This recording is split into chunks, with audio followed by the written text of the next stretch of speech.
अष्टाध्यायी जगन्माता यस्य चित्तात् समुत्थिता लोकानाम् उपकाराय तस्मै पाणिनये नमः। नमः सर्वेभ्यः संस्कृतानुरागिभ्यः भवतां सर्वेषां हार्दं हार्दं स्वागतं। मित्राणि, अद्य मम जन्मदिनमस्ति, अतः भवतां सर्वेषाम् आशीर्वादं कामये, भवतां मार्गदर्शनं च कामये। अस्तु, दिनेस्मिन् भवताम् आशीर्वादेन अहं प्रयते। अद्य वयं कारकं षष्ठी विभक्तिम् आश्रित्य 40 प्रश्नान् आलोचयामः। चिन्तयामि अयं प्रयासः भवतां सर्वेषां कृते लाभाय स्यात् इति। तर्हि आरभामहे। अत्र भवन्तः पश्यन्तु, कारकम् इत्यस्य षष्ठी विभक्तिम् आश्रित्य अत्र 40 प्रश्नाः सन्ति। 40 प्रश्नाः। एतान् प्रश्नान् वयं परीक्षानुसारम् आलोचयामः। यथा भवन्तः पठन्ति, परन्तु परीक्षा उपयोगिनः प्रश्नाः अत्यावश्यकाः वर्तन्ते। अत्र प्रत्येकमपि प्रश्नः परीक्षा उपयोगी अस्ति, अतः प्रत्येकमपि प्रश्ने अस्माकं दृष्टिः अवश्यं भवेत्। अस्तु मित्राणि, आरभामहे। तर्हि प्रथमः प्रश्नः अस्ति, उक्ताद् अन्यः कः? उक्ताद् अन्यः नाम केचन विषयाः उक्ताः सन्ति, परन्तु तेभ्यः विषयेभ्यः यः अन्यः नाम भिन्नः भवति, सः कः? अव्ययं, सम्बन्धः, शेषः, विभाषा इति। तर्हि एतस्य उत्तरं किं भविष्यति? शेषः। उक्ताद् अन्यः शेषः। इदानीं कारकाणि उक्तानि सन्ति, परन्तु कारकाणि अतिरिच्य अन्ये ये विषयाः ते शेषत्वेन गृह्यन्ते।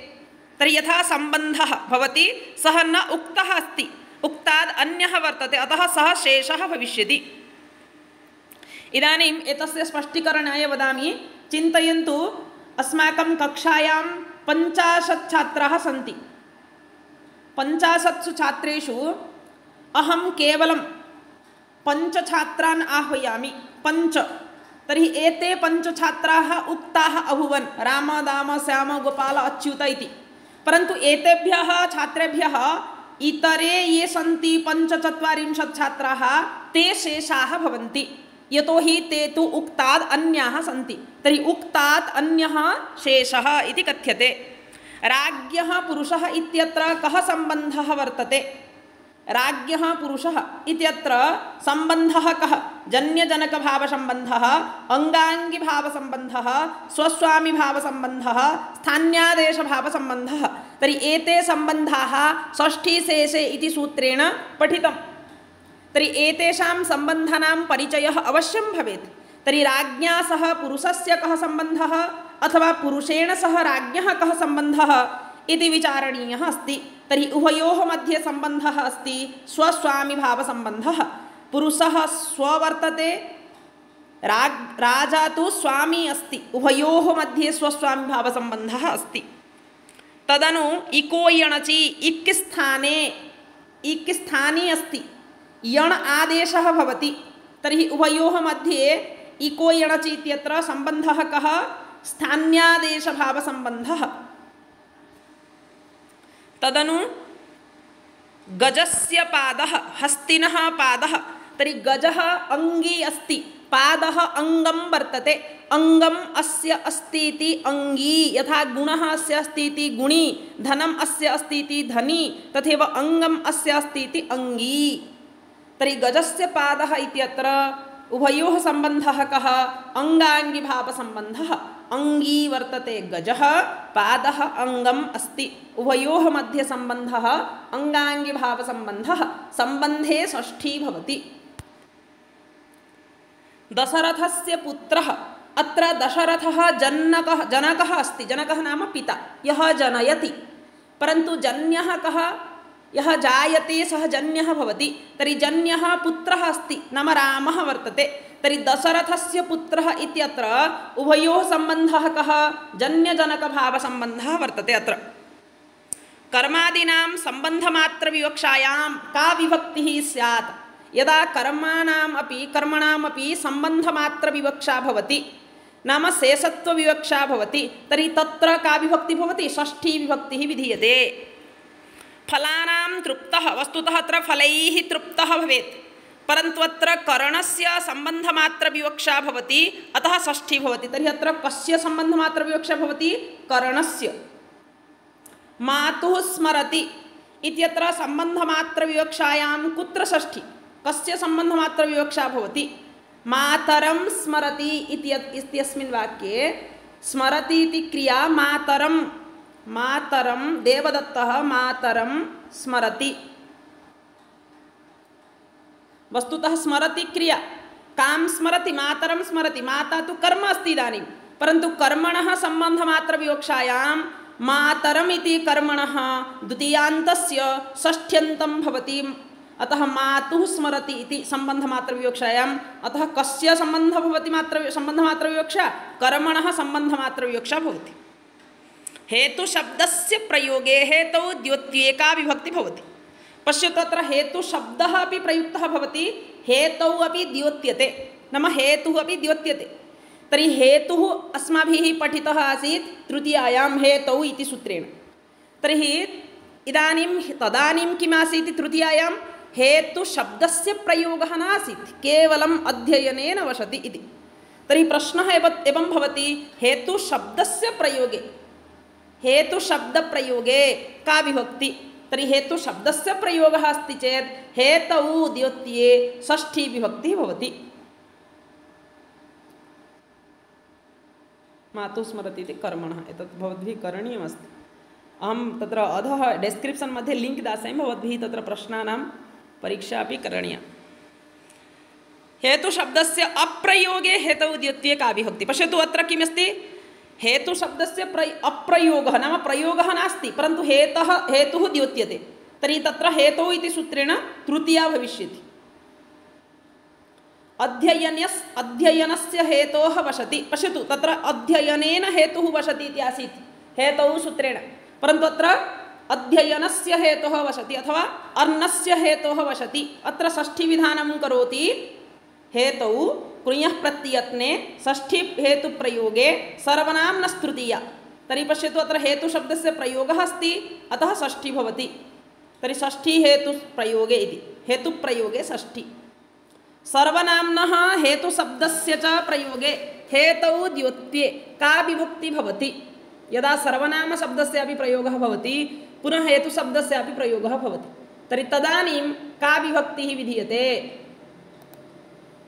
तत्र पश्यतु किं किम् अस्ति? षष्ठी, तृतीया, उभये, नोभये इति। तर्हि एतस्य उत्तरं भवति उभये। उभयोः षष्ठी विभक्तेः अपि प्रयोगः भवति, तृतीयायाः अपि प्रयोगः भवति। केन हेतुना, कस्य हेतोः इति भवितुम् अर्हति। शुद्धम् अस्ति। पश्यतु अत्र किमस्ति? शुद्धम् अस्ति इति उच्यते। किं निमित्तं वसति, केन निमित्तेन वसति, कस्मै निमित्ताय वसति, उपरोक्त सर्वं। वस्तुतः अत्र उपरोक्त सर्वं शुद्धं भवति, यतोहि निमित्तपर्यायाणां प्रयोगे सर्वेषां दर्शनं भवति, नाम सर्वासां विभक्तीनां दर्शनं भवति। तर्हि निमित्तवाचकशब्दः पुनः पर्यायवाचकशब्दः, निमित्तपर्यायाणां, वस्तुतः निमित्तशब्दस्य ये पर्यायवाचिनः शब्दाः सन्ति तेषां प्रयोगे प्रयोजनं, निमित्तम्, अर्थं, वस्तुतः अत्र निमित्तशब्दस्य ग्रहणं कृतमस्ति। अतः निमित्तवाचकशब्दाः ये सन्ति तेषां प्रयोगे प्रायः सर्वासां विभक्तीनां दर्शनं भवति। तर्हि तत्र प्रथमातः सप्तमीपर्यन्तं भवति, अतः सर्वम् अपि शुद्धं वर्तते। शुद्धं नास्ति। पश्यतु अत्र किमस्ति?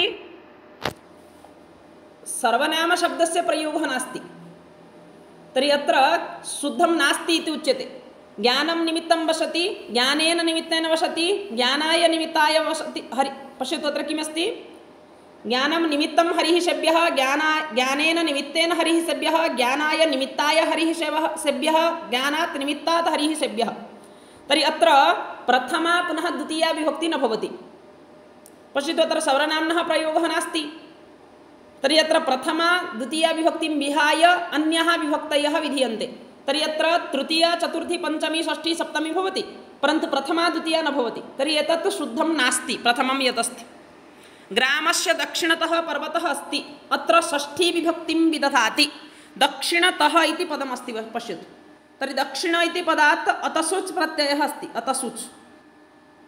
अतसुच् प्रत्ययस्य चकारस्य हलन्त्यं सूत्रेण इत्संज्ञा तस्य लोपः उ इत्यस्य उपदेश अजनुनासिक इत्यनेन इत्संज्ञा तस्य लोपः शेषः भवति अतस् तर्हि अतस् सकारस्य विसर्गः भवति स सजुसोरुः खरवसानयोर्विसर्जनीयः इति तत्र ऋत्वविसर्गः भवति तदनन्तरम् अतः इति तिष्ठति तर्हि दक्षिण प्लस् अतसुच् दक्षिणतः इति तर्हि तत्र षष्ठी विभक्तिं विदधाति षष्ठी अतसर्थ प्रत्ययेन नाम अतसर्थकाः ये प्रत्ययाः सन्ति तेषां प्रत्ययान्तानां शब्दानां योगे अपि षष्ठी विभक्ति भवति तदनन्तरं सतस्य दीप्यति अत्र षष्ठी विभक्तिं विदधाति पश्यतु सतस्य दीप्यति इति अस्ति तर्हि दिविधातोः प्रयोगः कृतः तर्हि अत्र शतस्य दीप्यति इत्यत्र षष्ठी विभक्तिं विदधाति दिवस्तदर्थस्य अत्र धातुः दिव् अस्ति अतः दिवस्तदर्थस्य इति व्यापारार्थकः धातुः अत्र शतस्य दीप्यति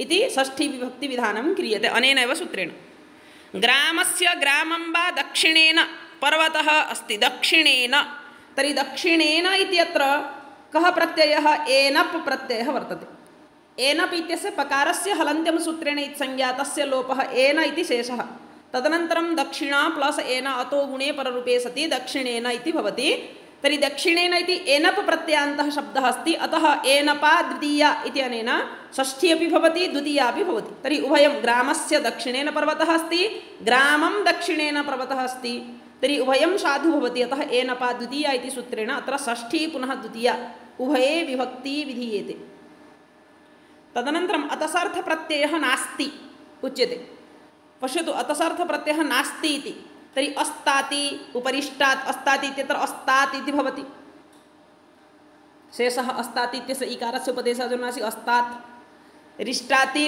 लकारस्य इत्संज्ञा इकारस्य इत्संज्ञा रिष्टात् उपरिष्टात् वस्तुतः अस्ताति इत्यत्र उपरिष्टात् न भवति पुरस्तात् इत्यत्र अस्तात् अस्ति अस् इति पुरः पुरः इत्यत्र पुर इत्युपपदात् अस् प्रत्ययः अस्ति तर्हि पुरपदात् अस् प्रत्ययः अस्ति चेत् तर्हि पुरः इति भवति तर्हि अस्ताति रिष्टाति अस् एते प्रत्ययाः अतसर्थकाः सन्ति अतसर्थप्रत्ययाः वर्तन्ते परन्तु क्वनिन् इति प्रत्ययः अतसर्थप्रत्ययः नास्ति तर्हि एतत् शुद्धं भवति उत्तरम् एतद्योगे षष्ठी न स्यात् उपरि पृष्ठतः अभितः अधः तर्हि उपरि इत्यत्र रील् प्रत्ययः अतसर्थकः अस्ति पृष्ठतः इत्यत्र अतसुच् प्रत्ययः अस्ति अधः इत्यत्र अस् प्रत्ययः वर्तते तर्हि षष्ठी अतसर्थप्रत्ययेन इति सूत्रेण षष्ठी भवति परन्तु अभितः इति अभितः परितः समया निकषाः प्रतियोगेपि इति सूत्रेण तत्र द्वितीया विभक्ति भवति न तु षष्ठी तर्हि एतद्योगे षष्ठी न स्यात् इति अस्ति अतः अभितः योगे षष्ठी न भवति दुरान्तिकार्थैः योगे स्यात् पंचमी षष्ठी उभये नोभये तर्हि उभये विभक्ति विधीयते पंचमी अपि भवति षष्ठी अपि भवति ग्रामस्य दूरं ग्रामात् दूरं दक्षिणेन इत्यत्र कः प्रत्ययः मया उक्तमेव दक्षिणेन इत्यत्र णिनि ढक् एनप् छ बहवः संशये स्युः वस्तुतः अत्र एनप् प्रत्ययः एव अस्ति यतोहि दक्षिणेन इत्यत्र दक्षिण प्लस् एन पकारस्य इत्संज्ञा हलन्त्यं सूत्रेण तस्य लोपे सति एन एव शेषः सर्पिषः ज्ञानम् इति अत्र केन सूत्रेण शेषत्वविवक्षायां षष्ठी भवति पश्यतु शेषत्वविवक्षा भवति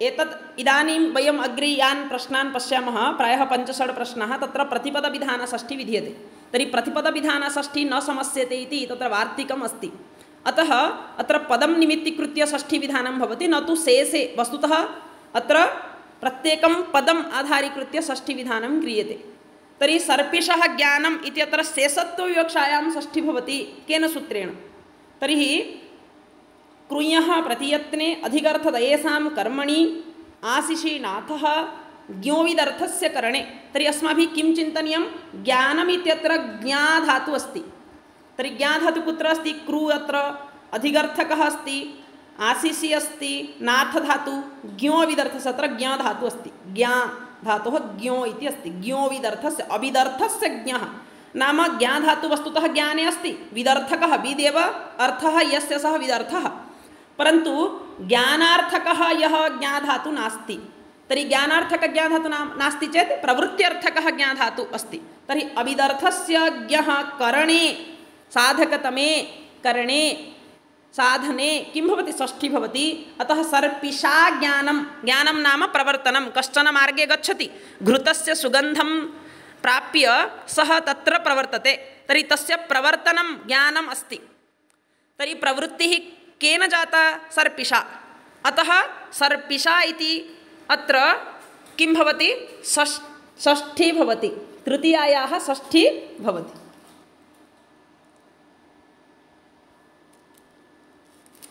ज्ञातम्?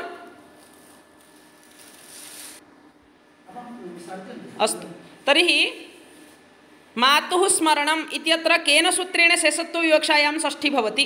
मातुः स्मरणं, पश्यतु, स्मरणार्थकः अस्ति, अधिगर्थकः अस्ति।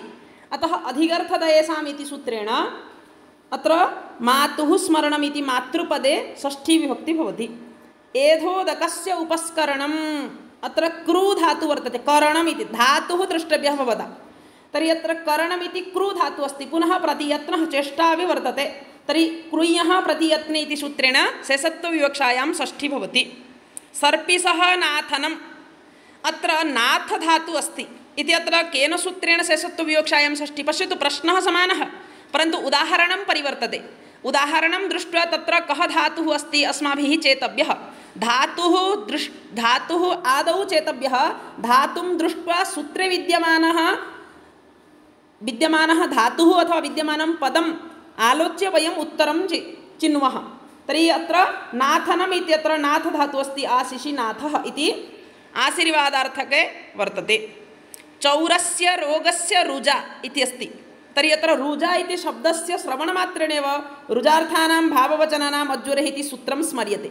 भवद्भिः एतादृशः अभ्यासः करणीयः। उदाहरणं दृष्ट्वा झटिति सूत्रं ज्ञातव्यम्। केन सूत्रेण शेषत्वविवक्षायां षष्ठी? चौरस्य प्रणिहननम्, अत्र प्र पुनः नि उभयोः एकत्र अथवा उभयथापि प्रयोगः क्रियते। निहननं, प्रहननं, प्रणिहननं, निप्रहननम् इति। अतः चौरस्य निप्रहननम् इति अत्र जासि निप्रहण नाटक्राथ पिशां हिंसायाम् इति निप्र उभयोः ग्रहणं कृतम्। अतः एतदेव शुद्धं भवति उत्तरम्। सतस्य पणनं, पणधातु, पश्यतु, पणधातु कुत्र अस्ति? व्यवह्रूपणोः समर्थयोः इति। बि उपसर्गपूर्वक अव उपसर्गपूर्वक हृधातु अथवा पणधातु उभयोः प्रयोगे षष्ठी विभक्ति भवति। समर्थयोः इति अस्ति, नाम समानार्थकः भवेत्। व्यवह्रूपणोः समर्थयोः इति सूत्रेण अत्र सतस्य इति षष्ठी विभक्ति विहिता। सतस्य दीव्यति इति अत्र केन सूत्रेण शेषत्वविवक्षायां षष्ठी? सतस्य दीव्यति, पश्यतु, अत्र दीव्यति इति अहं चिन्तयामि एषः प्रश्नः पुनः उक्तः स्यात्। अत्र दिवस्तदर्थस्य इति सूत्रेण भवति, रिपीट् अस्ति एतस्य। सतस्य प्रतिदिव्यति, पश्यतु, दिव्यति इति पूर्वं यदि प्रति उपसर्गः भवति तर्हि उपसर्गयोगे विकल्पेन भवति। अतः अत्र विभासोपसर्गे इति सूत्रेण अत्र प्रतिदिव्यति योगे अपि षष्ठी भवति विकल्पेन। पंचकृत्वः अह्नः भोजनम् इत्यत्र केन सूत्रेण शेषत्वविवक्षायां षष्ठी? पंचकृत्वः अह्नः इति। तर्हि पश्यतु, पंचकृत्वः अह्नः नाम अत्र कृत्वर्थप्रयोगे काले अधिकरणे कृत्वर्थः प्रयोगः अस्ति, पुनः काले अधिकरणे कालवाचकशब्दे अधिकरणे षष्ठी भवति। तर्हि अहनीति कालवाचकशब्दः अस्ति, अहनी भोजनमिति अधिकरणे षष्ठी विहिता। तर्हि कृत्वर्थप्रयोगे काले अधिकरणे इति सूत्रेण शेषत्वविवक्षायां षष्ठी भवति। कृद्योगे कुत्र षष्ठी स्यात्? कृद्योगे कर्तरि पुनः कर्मणि, कर्तृकर्मणोः कृति इति सूत्रेण उभयत्र षष्ठी भविष्यति। अतः उभयत्र इति अस्माभिः चेतव्यं। कृद्योगे उभयप्राप्तौ कुत्र षष्ठी भवति? नाम यस्मिन् कृति अथवा केनचित् कृत् प्रत्ययेन योगे यदि तत्र उभयत्र कर्तरि कर्मणि षष्ठी प्राप्यते तर्हि कुत्र षष्ठी विधातव्या? तर्हि उभयप्राप्तौ कर्मणि इति सूत्रेण केवलं कर्मणि एव षष्ठी विधातव्या अस्ति, न तु उभयत्र। राज्ञां मतः बुद्धः पूजितः इत्यत्र त प्रत्ययः किमर्थः अस्ति? भूतार्थः, वर्तमानार्थः, भविष्यदर्थः, विध्यर्थः। वस्तुतः त प्रत्ययः कृत् प्रत्ययः, परन्तु निष्ठा प्रत्ययः अस्ति। न लोका व्ययनिष्ठा खलर्थतॄणाम् इति सूत्रेण अत्र षष्ठी निषेधः क्रियते, यतोहि निष्ठा प्रत्ययः अस्ति। परन्तु निष्ठा इति सूत्रेण भूतार्थकः निष्ठा प्रत्ययः अस्ति चेदेव न लोकाव्ययनिष्ठा खलर्थतृणाम् इति सूत्रेण षष्ठी निषिध्यते। परन्तु अत्र राज्ञां मतः बुद्धः पूजितः इत्यत्र मत्तः बुद्धः मति बुद्धि पूजार्थेभ्यः अत्र वर्तमानार्थे क्त प्रत्ययः वीतः, अतः वर्तमानार्थकः क्त प्रत्ययः अस्ति, अतः षष्ठी भवति। मम हरिः सेभ्यः, वस्तुतः अत्र वर्तमान तस्य च वर्तमाने इति सूत्रेण षष्ठी भवति। वर्तमानार्थे क्त प्रत्ययस्य प्रयोगे षष्ठी भवति। मम हरिः सेभ्यः अत्र षष्ठी विधानं करोति। वस्तुतः सेभ्यः इत्यत्र यः तप् प्रत्ययः अस्ति सेभ्यः अथवा अत्र कृत्य प्रत्ययः अस्ति सेभ्यः, सेभृधातु। तर्हि यदा वयं सेभ्यः अथवा कर्तव्यः अथवा पठितव्यः पठनीयः इत्यादि कृत्यप्रत्ययान्तशब्दान् पश्यामः तदानीं कृत्यानां कर्तरि वा इति सूत्रेण तत्र तृतीया अपि भवति षष्ठी भवति। वस्तुतः अत्र तृतीया भवति यतोहि अनुक्तकर्ता अस्ति, पुनः अत्र अनुक्तकर्ता अस्ति, अतः कर्तृकरणयोस्तृतीया, करणे अपि षष्ठी भवति, कर्तरि अपि क्षम्यतां करणे अपि तृतीया कर्तरि अपि तृतीया। परन्तु अत्र मया हरिः सेभ्यः इति भवेत्, परन्तु षष्ठी कथं कृत्यप्रत्ययान्तशब्दानां प्रयोगे षष्ठी विभक्ति विकल्पेन भवति। एकवारं षष्ठी एकवारं तृतीया। कृत्यानां कर्तरि वा कर्तरि एव इति उक्तं, कर्तरि एव षष्ठी भवति। शुद्धं किं वृक्षम् उपरि वानरः अस्ति, वृक्षे उपरि वानरः अस्ति, वृक्षस्य उपरि वानरः अस्ति, वृक्षात् उपरि वानरः अस्ति। तर्हि उपरि इति रील् प्रत्ययः अस्ति, रील् प्रत्ययः अतसर्थप्रत्ययः अस्ति, अतः षष्ठी अतसर्थप्रत्ययेन इति सूत्रेण अत्र षष्ठी भवति। वृक्षस्य उपरि वानरः अस्ति। शुद्धं वर्तते, लोकहितं मम करणीयं, लोकहितं मया करणीयम्, उभयं नोभयं। किं शुद्धं? पश्यतु वाक्यद्वयमपि शुद्धं, यतोहि कृत्यानां कर्तरि वा इति सूत्रेण अस्माभिः उभयत्र षष्ठी क्रियते। उभयत्र न इत्युक्ते यत्र कर्तरि प्रयोगः आसीत्, अहं करोमि, मया करणीयं, तर्हि अहमिति कर्ता आसीत्, इदानीं तत्र तृतीया भवति करणीयम् इति अन्यर् प्रत्ययान्तशब्दस्य प्रयोगे।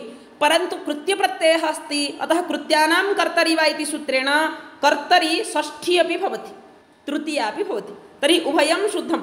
बहवः छात्राः लोकहितं मम करणीयम् इति गीतं श्रुतवन्तः, अतः ते चिन्तयेयुः एतद् प्रथममेव शुद्धं, परन्तु उभयं शुद्धं वर्तते। तुल्यार्थैः योगे का विभक्ति भवति? पश्यतु, तुला उपमा इति शब्दद्वयं त्यक्त्वा तुल्यार्थकः ये शब्दाः सन्ति, शमः सदृशः इत्यादीनां प्रयोगे का विभक्तिः भवति? तृतीया अपि भवति, षष्ठी अपि भवति, उभये। तुल्यार्थैः योगे षष्ठी अन्यतरस्यां तत्र अतुलोपमाभ्यां, तत्र अतुलोपमाभ्याम् इत्युक्तं। तुला पुनः उपमा इति शब्दद्वयं त्यक्त्वा शुद्धम् अस्ति, कृष्णस्य आयुष्यं भूयात्, कृष्णाय आयुष्यं भूयात्, उभयं नोभयं। तर्हि तत्र चतुर्थी चाशिष्य मद्रभद्रकुशल इति इति सूत्रस्य पठनम् अस्माभिः कृतमासीत्। तर्हि तत्र चतुर्थी अपि भवति, पुनः षष्ठी अपि भवति। अतः कृष्णस्य आयुष्यं चिरञ्जीवितं भूयात्, कृष्णाय आयुष्यं चिरञ्जीवितं भूयात् इति उभयं भवितुम् अर्हति। अतः उभयमपि साधु। का षष्ठी न समस्यते? पश्यतु, शेषे षष्ठी, कारकषष्ठी, प्रतिपदविधानषष्ठी प्रत्येकं। तर्हि प्रतिपदविधानषष्ठी न समस्यते इति अस्माभिः ज्ञातव्यम्। अत्र एते प्रश्नाः समाप्ताः। अहं चिन्तयामि इमे प्रश्नाः भवतां परीक्षायै उपयोगाय कल्पन्ते। भवतां कृते अयं प्रयासः अवश्यं फलप्रदः स्यात् इति अहं चिन्तयामि। मित्राणि भवन्तः यदि चिन्तयन्ति अयं प्रयासः अन्येषां कृते अपि परीक्षार्थिनां कृते उपकाराय कल्पते, तर्हि अन्यत्र प्रेषयन्तु, अन्यान् प्रेरयन्तु, येन सर्वेपि उपकृताः भवेयुः। अस्तु, वयं पुनर्मिलामः। जयतु भारतं, जयतु संस्कृतं। धन्यवादाः।